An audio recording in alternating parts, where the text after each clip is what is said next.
We live in a world nga ang life kay online na. Every notification feels important and every like feels like approval. Pero unsa gyud ang epekto ani sa mental health sa mga teenagers?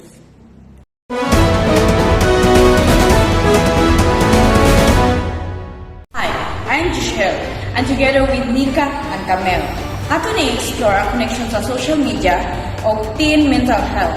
Dili lang ni about apps, this is real life, real emotion, and real struggle.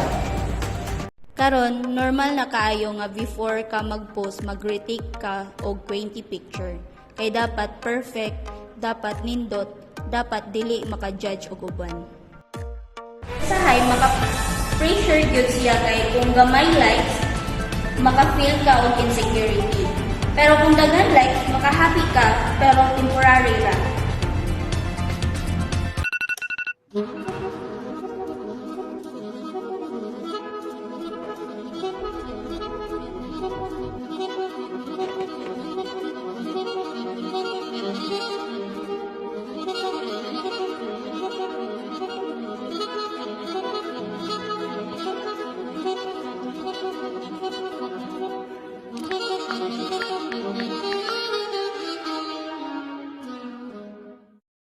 So Nika, how does social media affect you as a teen? Most of the time, maka-stress ko kay daghan kayo comparison. Makita ni mga achievements sa uban, ilang lifestyle, ilang beauty, murag you start doubting yourself. Makating ka, kaya naman ko nila. So, do teens talk about this? Yes, pero sa high ilong lang kay hadlok ma-judge. Some people think it's just drama, pero dili it's mental health. Good morning everyone, I'm Camel Fernandez. According to global study about very three teenagers experience anxiety or sadness tungod sa social media pressure. About 60% teens kay naka-expire of cyberbullying, insulto of fake accounts or negative comments. And teens who spend more than 3 or 4 hours online daily are more like to experience sleep problems, stress, and low self-esteem. It's okay to disconnect.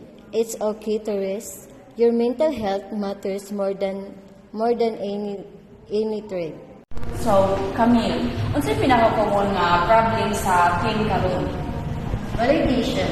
Daghan kaayo nga nakadepende likes and comments. If gamay ang likes, maka-down siya. If daghan siya like, marap worth it.